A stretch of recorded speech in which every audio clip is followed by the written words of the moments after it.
आशा करता हूं आप सब बहुत अच्छे होंगे। मेरा नाम है सिद्धार्थ अग्निहोत्री। स्टडी क्लोज पे आपका बहुत बहुत स्वागत है। हर हर महादेव। महाशिवरात्रि की आपको बहुत बहुत शुभकामनाएं। आई होप आप सब मंदिर हो आए होंगे, आपने जल चढ़ा दिया होगा महादेव को। तो अब हम बात करेंगे, आज महाशिवरात्रि है तो बहुत ही अच्छी खबर। फिफ्थ जनरेशन एमका पे मैंने एक लेक्चर लिया है वैसे, ठीक है। तो मैं आज आपको बताऊंगा कि अभी कैबिनेट कमेटी ऑन सिक्योरिटी, अब भैया देखो इस समय ना जो हमारी डिफेंस कम्युनिटी है वो एकदम छक्के पे छक्का मार रही है। अभी 2 लाख करोड़ के उन्होंने पता है कि इतने डिफेंस प्रोजेक्ट जो है, मतलब हम अपनी आर्मी, एयरफोर्स, नेवी को एक अलग ही लेवल पे ले जाएंगे। और अभी ये प्रोजेक्ट तो बात करेंगे दोस्तों। वैसे भी हमने एक छोटा सा क्रैश कोर्स चलाया है यूपीएससी प्रीलिम्स का, तो जीएस पेपर 3, ठीक है, मैं बहुत इंपॉर्टेंट है ये, तो वो आप अवेल कर सकते हैं। 770 रुपए का निकला, उसमें ऑलरेडी लाइव क्लास चल रही है और यूपीएससी का प्रीवियस पास आ रहा है। तो यहां पे सीसीएस ने अप्रूव किया है क्या, design and development India's 5th generation fighter advanced medium combat aircraft, plus आप इसमें एलसीए तेजस को इंक्लूड कर लो, plus super Sukhoi, plus S-400 missile. China के पास जहां पे 2000 से 2500 तक एयरक्राफ्ट है, हमारे पास आधे हैं।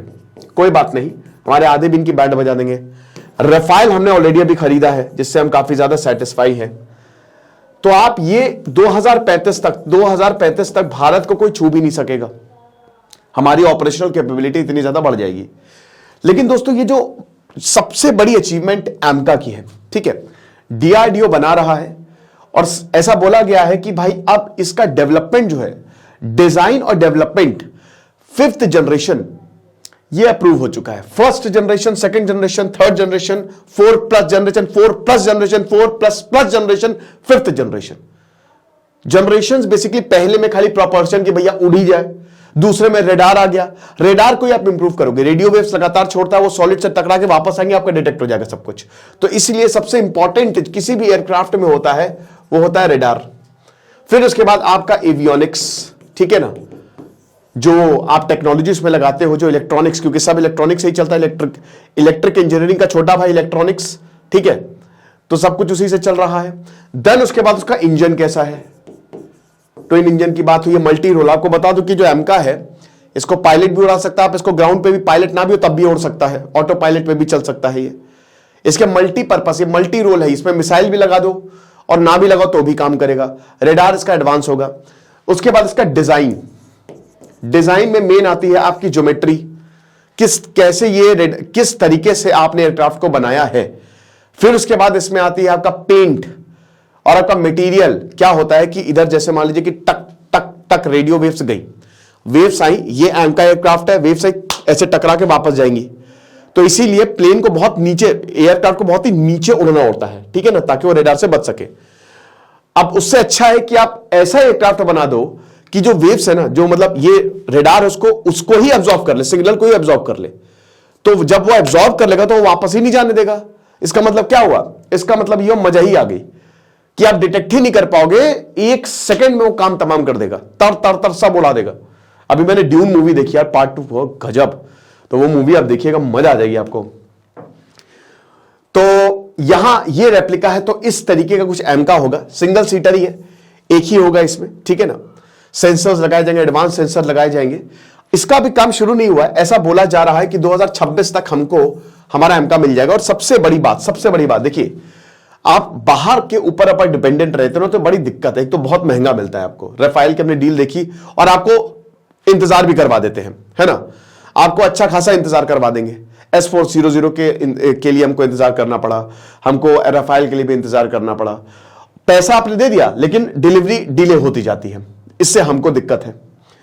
फिर उसके बाद जो मेंटेनेंस होती है वो बाहर के लोग ही आके करेंगे, उसका अलग खर्चा है। तो बेस्ट क्या है, या तो आप हाइब्रिड जैसे ब्रह्मोस मिसाइल या सुखोई जो हमने HAL और रशिया मिलकर बना रहा है, नहीं तो आप इंडिजीनियस खुद से ही बना दो। तो जो एमका है ना, एमका वो भारत खुद बना रहा है। सबसे बड़ी बात यह कि इंडिजीनियस ही हम खुद बना रहे हैं, और भारत के पास सब कुछ है, भारत के पास जबरदस्त टैलेंट है। एक हॉलीवुड जितनी खर्चा एक हॉलीवुड मूवी में होता है उससे कम में हम मार्स पे अगर मिशन भेज सकते हैं, so we can also launch this. Right. तो 25 ट्विन इंजन स्टेल्थ एयरक्राफ्ट है। स्टेल्थ में बेसिकली क्या होता है, स्टेल्थ में मतलब आपकी ज्योमेट्री, मटेरियल और डिजाइन, यही मेन चीज होती है, ठीक है ना। मतलब बेसिकली डिजाइन कैसा है ना, कितना तेजी से वो जा रहा है, क्या क्या और ज्यादा उसमें टेक्नोलॉजी बहुत जबरदस्त। तो स्टेल्थ 5th जनरेशन है ये, ठीक है। सुपरसोनिक मतलब होता है जो साउंड की स्पीड से तेज, है ना। सोनिक मतलब साउंड की स्पीड, सुपर मतलब साउंड की स्पीड से भी तेज। साउंड की स्पीड अलग अलग होती है, ठीक है। वैक्यूम में अलग होगी, किसी मीडियम में अलग होगी। आमतौर पे 332 मीटर पर सेकंड होती है, ठीक है ना। लाइट की स्पीड 3 × 10⁸ मीटर पर सेकंड होती है, ठीक है। तो इसीलिए आपको लाइट पहले दिखेगी, साउंड बाद में। आवाज जब पटाखा फटता है तो पहले रोशनी दिखती है, लेकिन क्योंकि लाइट की स्पीड बहुत ज्यादा होती है साउंड से, और वो आवाज आपको बाद में आएगी, ठीक है। तो ये चीज है। So what is which has been developed in India for the first time, पहली बार ये डेवलप हुआ है, ठीक है। इस तरीके का कुछ 25 टन ट्विन इंजन, फिर internal weapon bay, diverterless supersonic intake. It is intended to have an internal carriage of 1500 kg और 1500 kg तक आप कुछ भी इसमें लाद दो। इसमें आप हैमर मिसाइल लाद दो, इसमें आप ब्रह्मोस मिसाइल, ब्रह्मोस तो खैर, लेकिन आप इसमें 1500 किलो तक का पेलोड जो है भाई एयरक्राफ्ट में बड़ी इंपॉर्टेंट है ना। सट सट जाता है जो, है ना। आपने मूवी देखी होगी बॉर्डर, उसमें वो हंटर एयरक्राफ्ट होते हैं, नहीं फाइट कर पाते हैं। तो वही बता रहे हैं कि मिसाइल मारने की क्षमता बड़ा इंपॉर्टेंट रहती है। पीछे से अगर कोई एयरक्राफ्ट आ रहा है, 1-to-1 कॉम्बैट होती है, 3-to-1 जैसी भी कॉम्बैट हो रही है, ठीक है। तो उसमें को आप कैसे डील कर रहे हो, तो ये सब एयरक्राफ्ट के ऊपर बहुत ज्यादा डिपेंड करता है। मेन तो पायलट है ना, बट एयरक्राफ्ट अगर अच्छा हो तो सोने पे सुहागा। 5500 एक्सटर्नल के इतना पेलोड एक्सटर्नल डाल सकते हो विद 6500 इंटरनल फ्यूल। तो इतना यानी कि अच्छा खासा आप एक जगह से दूसरे कॉन्टिनेंट में आसानी से घुस के मार सकते हो, इतना ज्यादा यहां पे फ्यूल है। Once the project sanction is received the prototype can be rolled out. और जैसा कि हमने बताया कि अभी टाइम लगेगा, 2026 तक बोला जा रहा है, अगले 3 सालों में हम इसका प्रोटोटाइप जो है वो देख सकते हैं। और देखिए इसके बाद मतलब 3.5-4 साल में, मतलब आप यही 2026-27 तक मान के चलो, हमको पहला एमका जो है वो मिल जाएगा। हिंदुस्तान एरोनॉटिक्स लिमिटेड जो अगेन फ्रंट फुट पे है, सारे प्रोजेक्ट में जो भी इंडियन एयरफोर्स के हैं उसमें तो ये शामिल है ही है। यही इस प्रोजेक्ट को देख रहे हैं और यही मैन्युफैक्चर भी कर रहे हैं, और उसमें डीआरडीओ भी इन्वॉल्व है, सारी भारत की एजेंसी इन्वॉल्व है ना। इसमें एक तो है नहीं, तो प्राइवेट प्लेयर्स भी बहुत सारे, अग्निकुल हो गए, खैर वो तो रॉकेट के लिए काम करते हैं, बट प्राइवेट प्लेयर्स भी इसमें काफी ज्यादा आ गए हैं। और अगर आप बिजनेस शुरू करना चाहते हो तो ये सेक्टर भी बहुत बढ़िया है। So the development of MK is plan to be carried out in 2 phases, 2 phases में होगा। MK1 with General Electric F414 engine and MK2 with more powerful engine. तो ट्विन इंजन होगा ना, तो पहले हम पहला वाले इंजन को F414 इंजन को बनाएंगे, और उसके बाद इस वाले इंजन को फिर दोनों को कंबाइन करके लगाया जाएगा एयरक्राफ्ट में, ठीक है ना। और उसके बाद फ्रांस से हमने इसमें पार्टनरशिप की है। सितंबर 2022 CCF give sanction for the development of LCA MK2, 9,000 crore की कॉस्ट थी। LCA तेजस हो गया, लाइट कॉम्बैट एयरक्राफ्ट, ठीक है। आपका एमका हो गया, S40, ये सब हमारे एयरफोर्स के जल्द से जल्द, मतलब इस सबको इंटीग्रेट करना है ताकि हम कोई भी युद्ध से लड़ सके।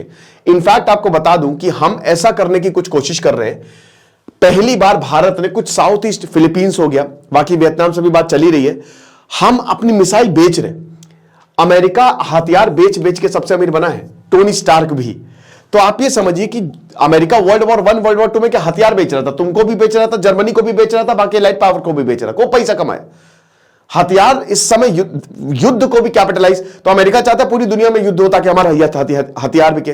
भारत जो है, अगर भारत ये भी देख रहा है कि हम अच्छे एयरक्राफ्ट, अच्छी मिसाइल्स बना के दूसरे देशों को भी दे सके, है ना, और उसमें बहुत करोड़ों रुपए बनते हैं, तो ये भी हमारा एक जो है वो प्लान है। सो LCA MK2 will also be powered by GE F414, जो सबसे पावरफुल इंजन माना जाता है, which produce 98 kilo Newton trust. देखिए एक चीज समझिए कि आप पलक नहीं झपकाएंगे, ये उड़ जाएगा, समझ रहे हो, बहुत तेजी से उड़ेगा।